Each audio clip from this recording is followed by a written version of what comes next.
Ganda po topic natin na very interesting to.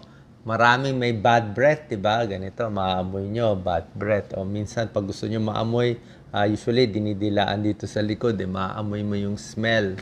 Okay? Pag di ka sure, paamoy mo sa kaibigan. Ang bad breath, hindi simpleng bad breath. Depende sa amoy ng hininga, senyales to ng mga sakit. Pwede malaman, baka may diabetes, liver disease, kidney disease.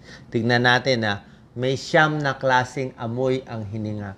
Hindi lang sa bibig ang sakit, pwede sa buong katawan. Number 1, pag ang hininga ng tao ay sweet or fruity, parang prutas o medyo matamis-tamis ang amoy, pwede to dahil sa diabetes. Ang tawag po namin dyan, diabetic ketoacidosis.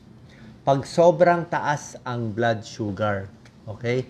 Nahihilo na yung pasyente, mataas ang blood sugar, type 1, type 2 diabetes. Ang nangyari sa katawan, tumataas na yung ketones. Kasi wala na siyang glucose, hindi niya magamit yung glucose, ginagamit na yung fats para for energy. Nagiging ketone siya. So, pwedeng diabetic. That's 1, diabetes. Second, pwede ring low carb diet. Kung talagang walang kanin, walang tinapay, puro na lang karne, ang nangyari, for energy, wala nang carbo, wala nang glucose. So, fat din ang ginagamit to burn for fuel. Ketone din, nangangamoy sweet and fruity din. Okay, so pag yan na amoy, lalo na pag diabetes, kailangan makontrol. Yan po, mga causes ng fruity smelling breath.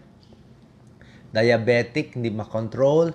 Type 2 diabetes, hyperglycemic, hyperosmolar, honk ang tawag namin dyan. Liver disease, pwede rin.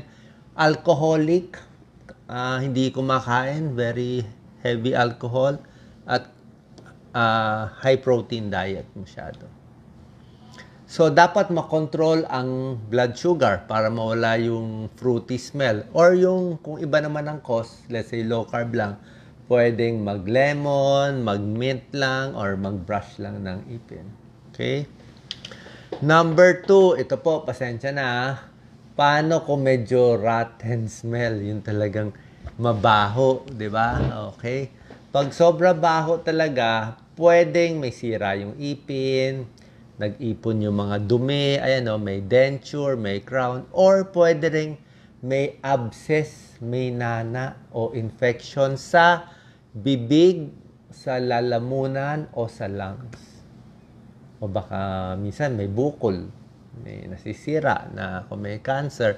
Pwede rin bronchiectasis. Ang bronchiectasis, yung baga nasisira.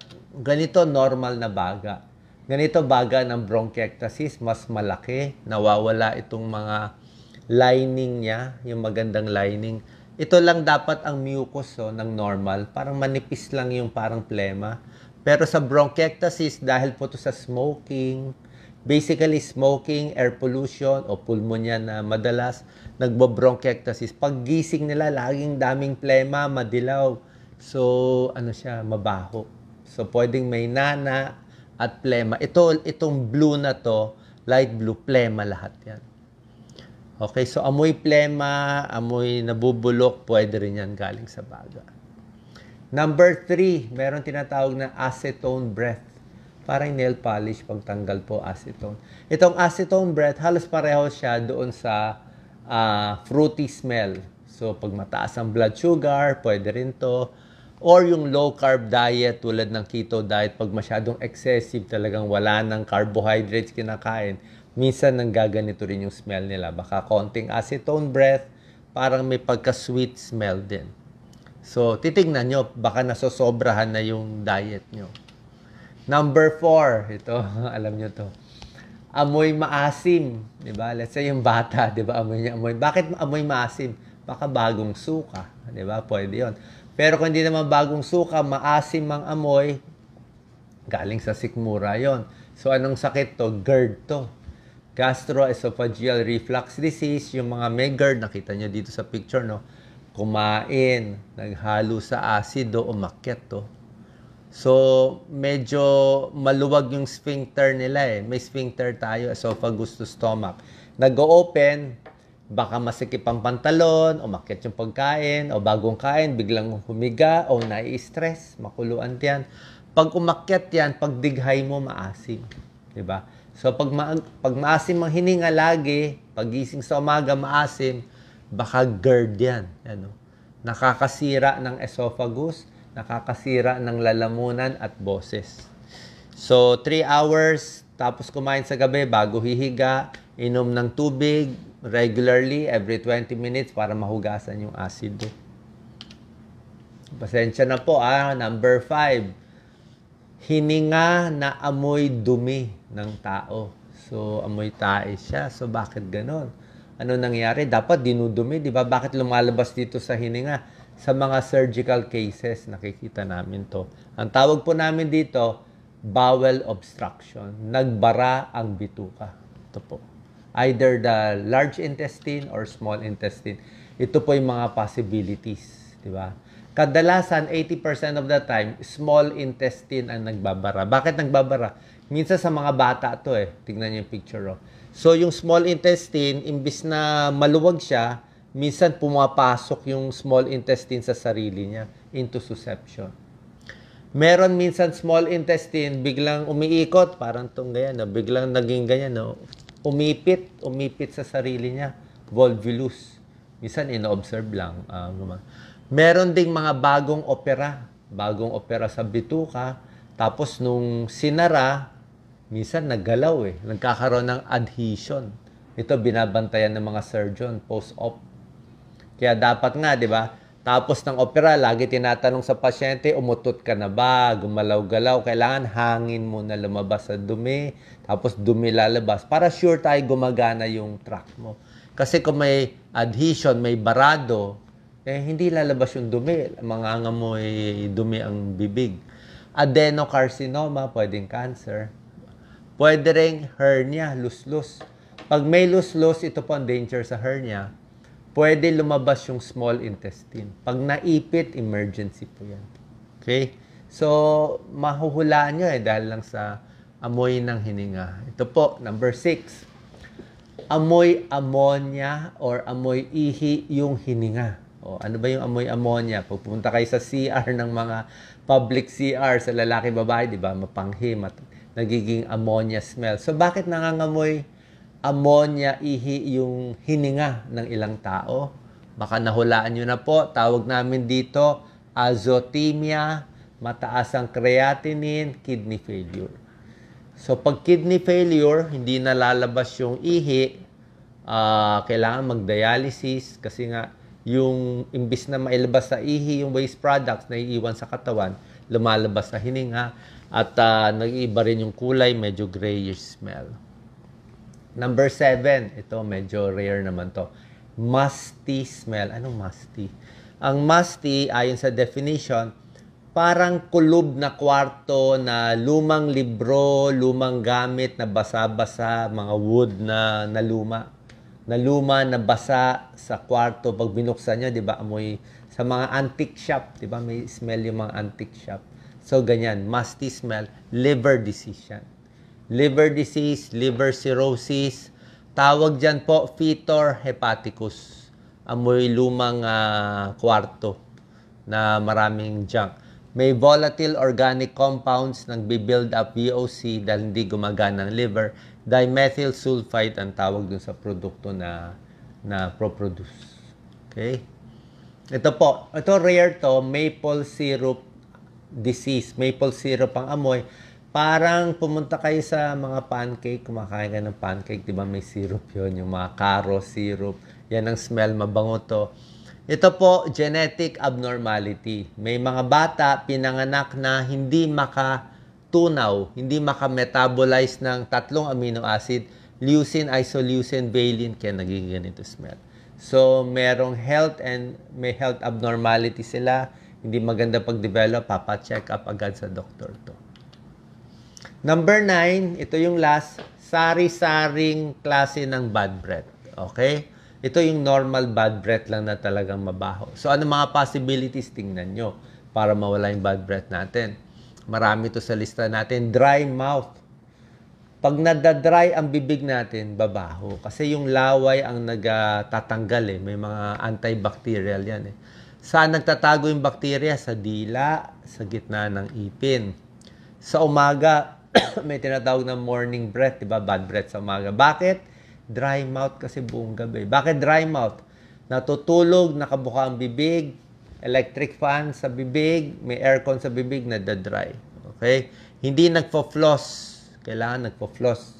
Hindi nagto-toothbrush. Hindi gumagamit ng tongue cleaner o may gum problem. May tooth decay, bad breath. At may mga pagkain na sibuyas at garlic nakaka-bad breath din. So, one is bacteria. Okay? May 500 different bacteria nga ang bibig eh. So, saan nagtatago yung bacteria? Mostly sa ibabaw ng dila.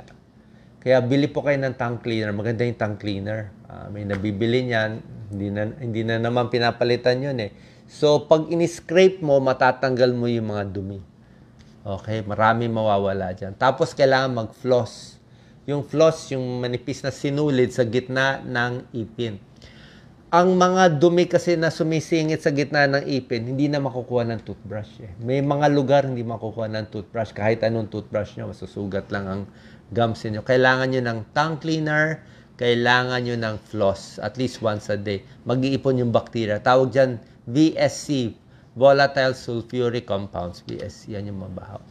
Pag may sira ang ipin, anong mga problems? Hindi lang gum problem heart disease. Pag namamaga ang gums, malaking chance na mamaga din yung puso.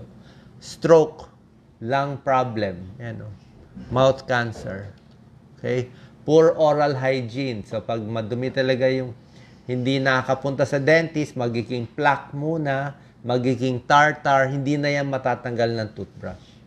So, wala tayong choice, kahit minsan mahal mag-dentista, every 6 months, o siguro kung walang pera, at least once a year, kailangan magpapadentist kasi hindi ito matatanggal ng sariling toothbrush. Talagang dentist magtatanggal niya pag tumigas na.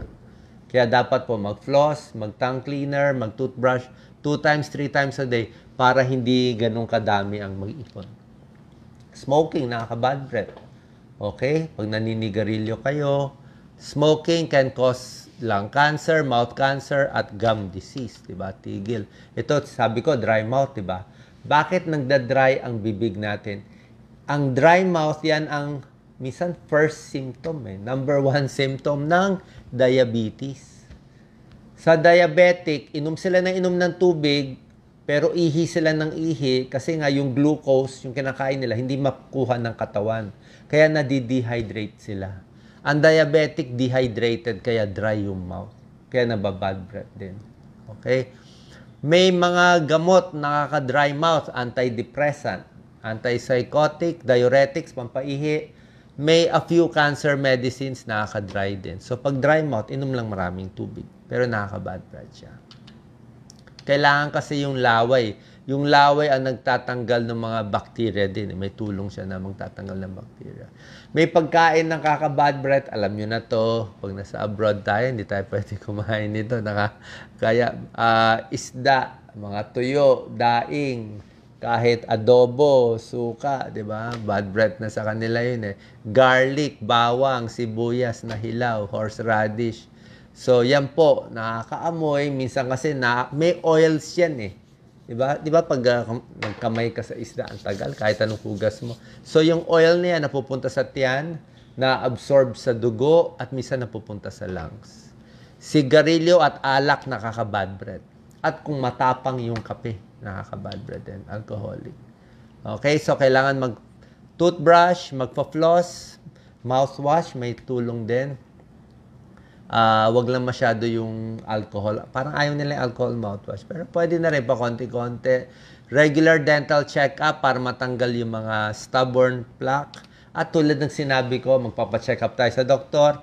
Baka yung amoy ng hininga, hindi pala galing sa bibig, meron palang sakit sa ating internal organ. Sana po, very useful itong bagong topic, bagong kaalaman po para sa inyo. God bless.